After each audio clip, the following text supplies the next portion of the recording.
How can I help you? I just trying to sell this thing. It's a key gun. A key and a gun. If you have a gun on your key, you must live in a really bad neighborhood. Oh, it's nasty, I'll tell you.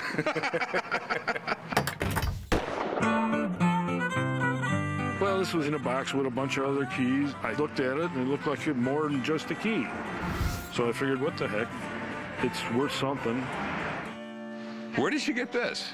My wife and I travel, and we stop at a lot of flea markets or antique shops. Thought it was interesting. So how much did you pay for it? I paid $40 for it. Okay. I've seen a lot of old guns, and I've seen a lot of old keys. But I've never seen a gun key or a key gun. I don't know what the hell this thing is. Did you ever try and shoot it? No, no. I wasn't even sure if you could shoot it. Well, it's definitely a gun. It's a real primitive gun, but it's a gun. It's an old matchlock gun. It was the first gun with a trigger. Before this was you would just take a fuse in your hand and just go like that. Oh, boy. And then they came up with this big innovation right here that would hold the fuse. Fill this full of gunpowder, put their little rope in there, and go. What gets me is I can't understand why it's on a key. You know, I just can't figure out if they took a key and made a gun out of it, or they took a gun and made a key out of it. It's not every day I get stumped, but yeah, you did it. Well, how old do you think it is? I think it's 1600s or earlier. I mean, it's just the way the patina is, the way the metal is. It's really hard to fake aging metal like this because this is iron, and iron will rust, and then after a long time, the rust will turn black. I'm pretty sure this thing is genuine, but I don't know what it's worth. But I do like it a lot. So I'm gonna take a small gamble on it. So what do you want for it? $1,100. Nah. You know how you paid for $40 for this and took a shot in the dark? I'm paying $200 and taking a shot in the dark. Yeah, how about 500? No, I'd go like $200. $250? I just don't know enough about it. All right, what the heck? Okay. 200. All right, let's go do some paperwork. Most of the stuff in my house I don't make anything off of. I sold this for $200, made a $160 profit. I'm happy. Well, I bought this yesterday. It was a complete shot in the dark. I'm an expert in antique arms and armor, primarily from the 16th century through the 18th century. I've been in this business for at least 25 years as a collector and a dealer. How'd you get it? Oh, Samuel, someone walked in here, said he was at like a flea market. I mean, honestly, the only reason I bought it is because it looks really old. I've seen a couple of these before, but they are really rare. And this was handmade, and most likely it's probably, you know, 17th century. This was intended to actually work a lock as well as being a gun. I really don't understand it, why anyone would even make the thing. This could have belonged to, you know, a jailer in the 17th century. If you were to put just a bunch of buckshot in here, it would ruin your day. But is it practical? No. I can't believe some jailer had to walk around with this thing. It's a ridiculous thought. It's not exactly an intimidating weapon. This is one of those unique items that is going to be a cross-collectible. It's going to appeal to not only a key collector, but a gun collector. Okay. So you're going to have two different arenas fighting for it. I think it probably would be, especially in an auction, $1,200 to $1,500. Now you just need to find the buyer. Well, that's why I called you. I figured you were going to say that. Sean is always down here at the shop helping me out, authenticating and pricing items. And every once in a while, I even sell him something. So what would you give me for it? Well, I don't know. I would definitely give you a profit. What, realistically, what do you want for it? I'll take $500 for it. Boy, this is an awkward spot for you to be in. You know what? I'll go $450 because you help me out all the time. Fair enough. All right. I'm happy to make a deal with Sean. He's a great guy, and he helps me out all the time. But the best part is, he asked me to come and watch him shoot it today. It's going to be awesome. All right. I'll pay you next week. Later. I'll lock the door on the way out. You sure you want to shoot this thing? I think it could blow up. It could. It really could. If you loaded it incorrectly and created too much breech pressure, you know, since this thing is so old, you don't know what's going to happen. It's just like the dumbest idea I've ever seen in my life. Keep talking. You're going to talk me out of doing this. This is something that dates to the 17th century. You just can't trust the integrity of the metal. The first thing I've got to do is make sure that the bore is clear. Blowing compressed air just clears it out. We're gonna put 30 grains. Sure you want to put that much gunpowder in it? Yeah, why not? Today we're gonna fire this thing, but we're not gonna shoot a projectile out of it. How the hell do you light that thing? We're gonna make a wick. Back in the day, they would have used probably some kind of a hemp cord. Okay. Something that once they lit it, it would just be a real slow burn. When it's lit, you pull that trigger down and it lowers that hot ember into the pan, igniting the priming powder, making it shoot. One of the things I really have to pay attention to is that once I light this wick, that it doesn't get anywhere near this pan until I'm ready to shoot it. Okay. You know, I can't believe anybody would want to rely on this thing to protect themselves. I mean, it was just such a ridiculous design. Okay, so you ready to fire it? No, but I'm ready to watch you shoot it. Oh, come on, man. There ain't no way I'd shoot that thing. I'm starting to feel like chum. I'm really excited to see this thing fire. And I'm even more excited that for once, I'm not at risk of paying someone workman's comp. Ready? I'm ready. Okay, here we go. 1, 2, 3. Hopefully. All right. Come on. The criminal is beating your ass now.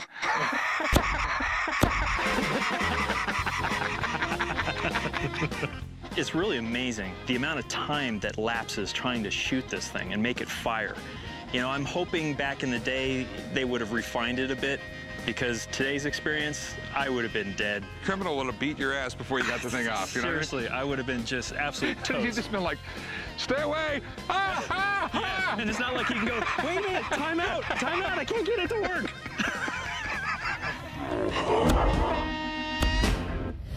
What is this? This is a Frostmourne sword from the World of Warcraft.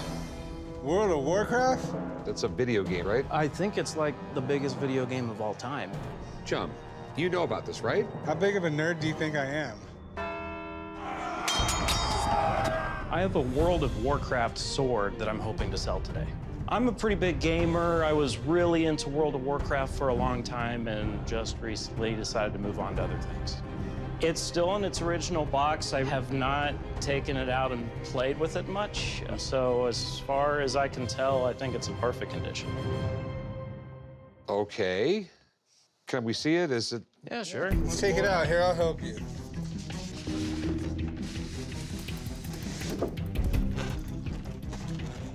Whoa, that thing is pretty cool. Here, let me hold this right here. Let me check this thing out here. Here, let's... Whoa. This thing is badass. What do you think this is made out of? The blade looks like it's made out of steel. The World of Warcraft came out in 2004. It was huge. The game was so big that in 2008, Epic Weapons actually started producing weapons from in the game. So this sword is like the real-life version of the sword used in the game. The sword is called Frostmourne. This sword belonged to the Lich King in the 3rd edition of the game. So what do you do in the game? You just fight other people? Yeah, I mean, there's like all of these different characters that you can fight against. Or like me and you could be on separate computers fighting each other, you know? So you can fight real-world people and you can fight other characters that are controlled by the game. Okay, is this one of those games where people stay up for like 2 or 3 days and play it? Sometimes people play this, they play for days and days and days and days. Oh, check it out. Go ahead, hold this bad boy. Hold it like a real sword. Don't you feel badass? No, I feel kind of silly. To be honest with you, you look kind of silly. It looks way better in my hands. You afraid I wield the power, Rick? Frostmourne hungers. I have no idea what you just said. Please put it down, chum. How much you want for this thing? I'm thinking $5,000. Really? I have no idea what this thing is worth. So, can you call up Steve for me? Put it down. I was gonna take it with me. No, you're not gonna take it with you. Give him a call, and he'll help us out. I'll be right back. Okay. World of Warcraft, the game of all games. World of Warcraft is huge. It's incredible what World of Warcraft has done in the world of gaming. It's one standalone game. And Blizzard Entertainment, the company that kind of created the whole thing, has netted around $9 billion on the game. But that's a lot of money. So this is the Frostmourne sword. What do you know about this thing? Well, you know, video game memorabilia and props have gotten really, really big. This sword in the game is the Lich King's. You definitely had to have this sword if you wanted to be one of those top-tier players. So this sword became one of the most desirable pieces of memorabilia, something that, hey, if I couldn't get it in the game, at least I could take it home. Okay, so is this thing authentic or is it just a knockoff? So let me take a look at it. Do you mind if I? Yeah, sure, go ahead. Now it's in dangerous hands. These things are amazing. I mean, there's a couple really unique traits about it. One, you do have the Epic branding and logo on the back of the sword here. And on most of the replicas, it doesn't actually have the black laser engraving. So this is definitely an authentic one. You're looking at one of the most desirable pieces of World of Warcraft collector items. Okay, that said, what's this thing go for it? Well, you know, these things have sold for as much as $5,000 at one time.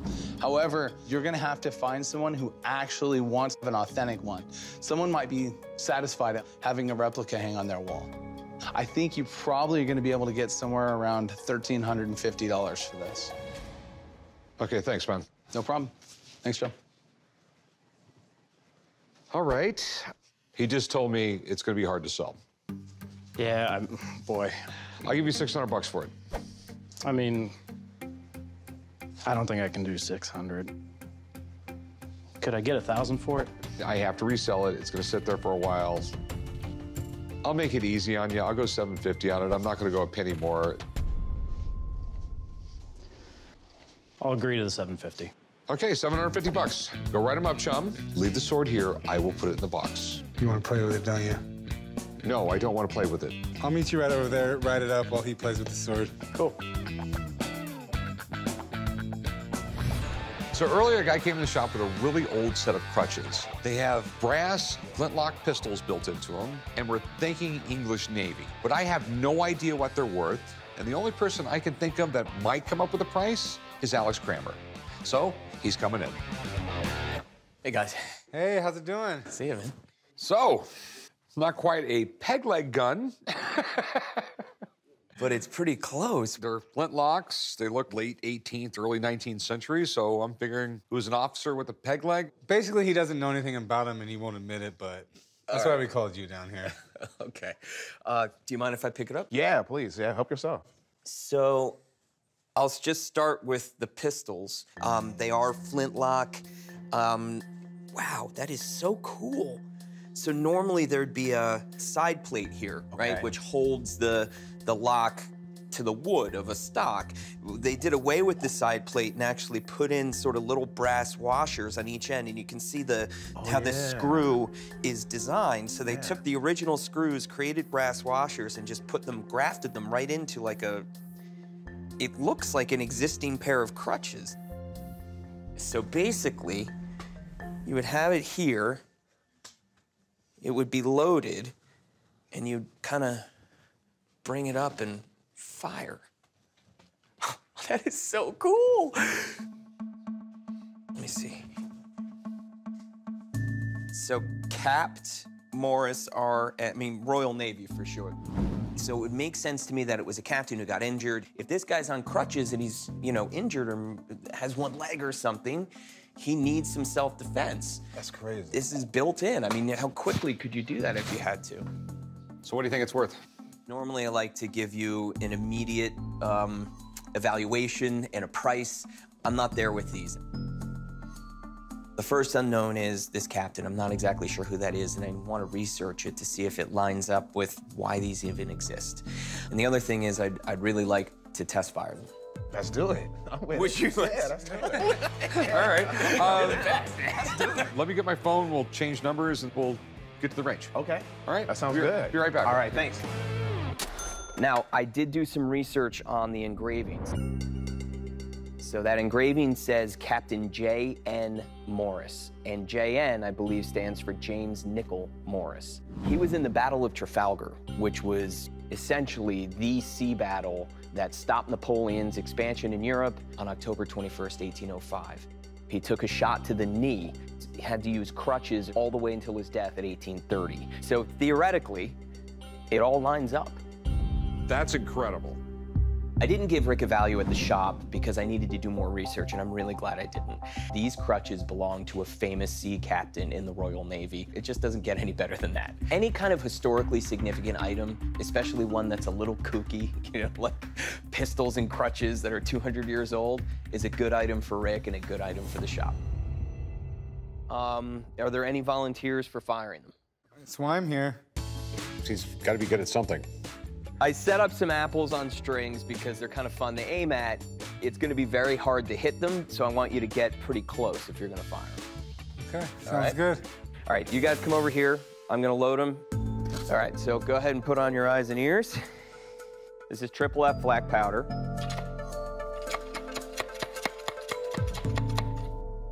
Okay. Okay, so this one's going to be ready. And that one's ready. All right, you ready, chum? All right, Rick, I told you once, and I'll tell you again. I'm gonna need that raise.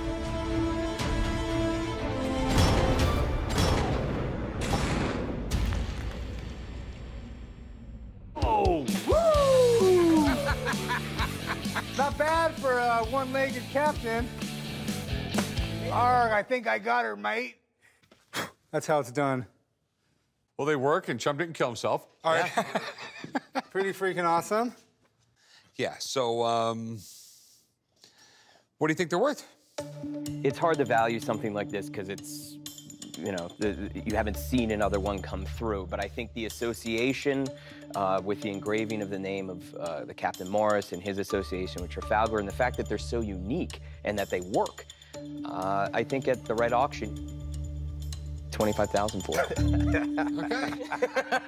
Okay. You like that? That's what I'm saying. All right, I'm gonna leave you to it. Hey, Alex. Yeah. Can you give me a ride? Absolutely, buddy. Okay. So what will you take for him? Alex said 25 racks. I want 25 racks. Well, good luck with that. If you want to put it in an auction, you can go get paid 1.5 years now. I don't know anything about auctions, so yeah. So I'll give you 10 grand. Well, I mean, they're valued at 25. Can we go, let's go 20. Can we go 20? Let's go 20,000. I might get 20,000 out of him if I sell it for 25. Okay. Okay, I'll be fair with you. I'll give you 13 grand. What about 15? Can we go to 15 at least? I mean, come on, 15.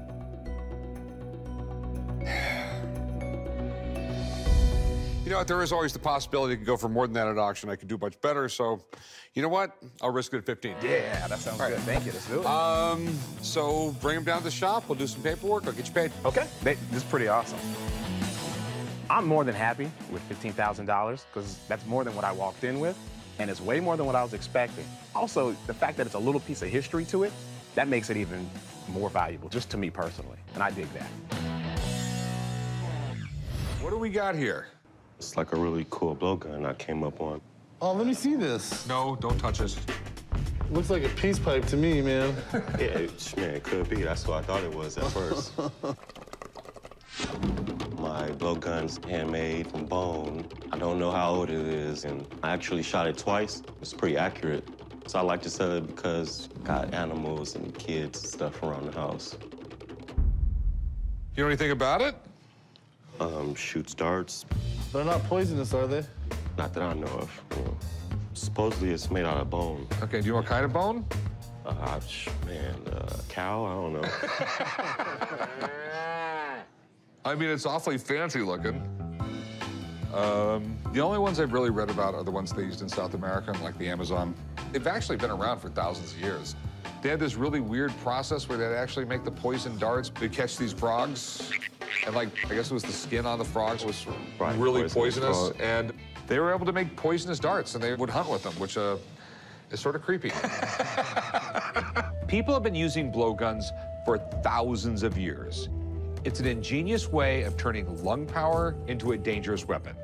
And in the right hands, they're absolutely deadly.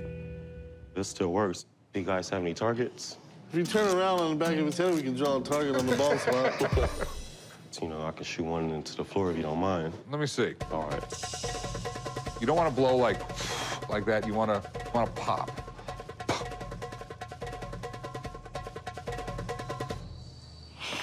Awesome. Damn, that looks like it would hurt. Now, how much were you looking to get out of it? Possibly 100. All right, here's the problem. It's not that old because bone ages to a yellow color, and this is still perfectly white. Well, it's not that white. It's got a little yellow on there. Okay, well, I mean, this is how new bone looks, more or less, when they carve it. I mean, literally, this can't be more than a few years old. You can probably pick this up in a market over there for like maybe 40, 50 bucks. I think it's just a tourist piece they sold. So what's your best offer? I wouldn't even make an offer on it. There's just no money here. If I do have stuff like this in the store, I don't want one of my employees accidentally selling it for maybe an antique, so I generally don't even keep stuff like this in the store. Okay. So that's it. That's it, man. Sorry. I think it's worth $100, but, you know, that's his opinion, and, you know, I respect that. So I guess I'll just sell it on the internet.